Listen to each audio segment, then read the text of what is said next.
Losing stable housing, living in constant uncertainty, facing daily survival challenges, these aren't just hardships, they can deeply impact a person's mental health. For individuals experiencing psychosis, the risk of becoming unhoused increases. And for individuals who are unhoused, the stress and trauma of living without stable shelter can make symptoms worse, or even trigger them for the first time. In this episode of our series on the triggers of psychosis, we're exploring the complex relationship between homelessness and mental health, and how we can better recognize, support, and advocate for this vulnerable population. My name is Lori Humbert, and I'm the director of CSG's Partial Hospitalization and DBT programs. I've been formally trained in DBT, which is a specialized treatment for borderline personality disorder. I'm also a peer specialist supervisor. I've been at CSG for 24 years now, and over those years, I've seen so many people progress in their recovery journey. When someone is in a partial program, they're usually having more acute symptoms, and it's wonderful to see them learn and use more skills, connect with peers as they support each other, and build the life they want to live. The peer support program is inspiring, as those who also have mental health diagnoses use their own recovery journey to assist, motivate, and inspire individuals to walk through their recovery. Really, this is so crucial because housing instability often can worsen psychotic symptoms, usually because they're not in one place at one time. They're maybe not taking their medications regularly. They're not eating regularly. And the presence of psychosis can also make it more difficult for individuals to maintain stable housing. So both of these things just makes recovery even more challenging.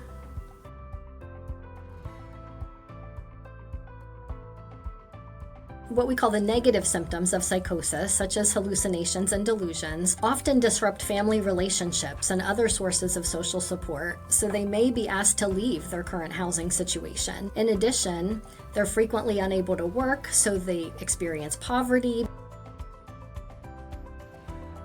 This happens a lot due to the extreme stress, trauma, and lack of resources for individuals with psychosis who are unhoused. This lack of safety, stability, and social support, combined with a potential exposure to traumatic events, can really worsen pre-existing mental health conditions or lead to the development of new ones.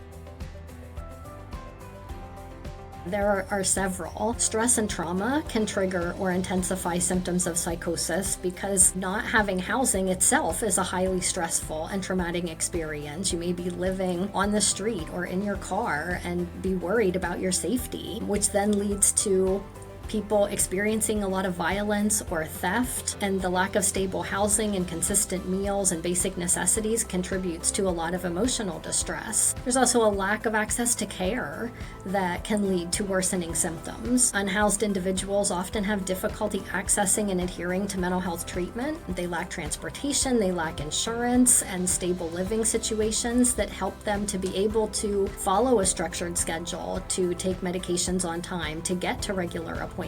Some individuals also turn to substance use as a coping skill for the challenges of not having stable housing. And that substance use can really interact with those symptoms of psychosis and exacerbate things like paranoia and hallucinations. Unhoused individuals often experience social isolation and marginalization that lead to feelings of loneliness, paranoia, which can again trigger those psychotic symptoms, and just the stigma associated with mental illness can make it difficult for them to seek help and engage in treatment. Being unhoused is also associated with a decline in mental abilities that affect our thinking, learning, memory, and judgment. And it leads to difficulties performing our daily tasks, which again then can make it difficult for individuals to manage their symptoms and adhere to treatment.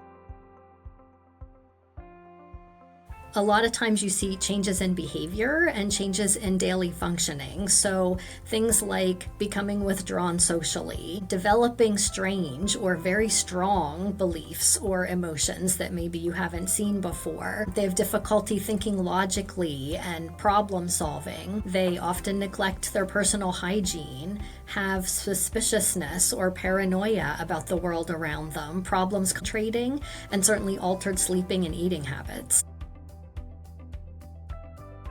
It's so easy to misinterpret psychosis symptoms because of stigma of mental illness, poor access to mental health services, and how these symptoms can look similar to those of substance use or other health issues. The public might just see certain actions as odd or eccentric, and service providers may focus on urgent needs like food and housing instead of mental health, which can result in delays in getting the right treatment.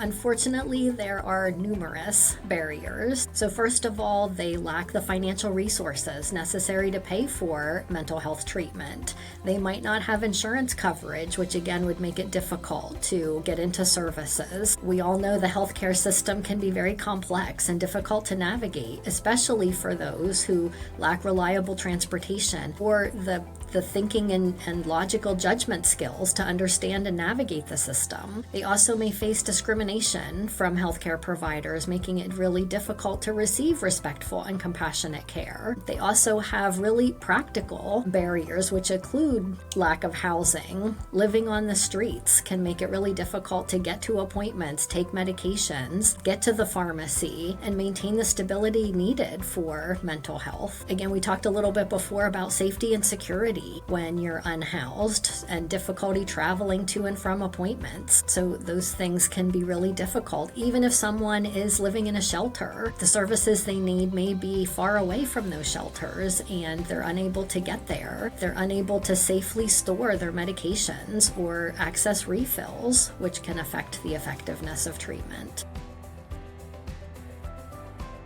The things to remember are things like having a lot of empathy, a lot of patience, and really using a non-judgmental approach. We really should prioritize building trust, offering basic necessities, and encouraging access to specialized support networks. This includes clear communication, validating their feelings, and understanding that they may not immediately seek help. It's really important to build trust, use a non-threatening body language, appear calm, concerned. Offering basic necessities such as food, water, warm clothing can lead to that foundation of trust and demonstrate care. We need to also remember that their comfort level, and us approaching them may be overwhelming. So try not to ask too many questions or give too many suggestions. Use active listening and allow them to share their beliefs without judgment. Speak clearly, use short sentences, validate their feelings even if we don't understand them.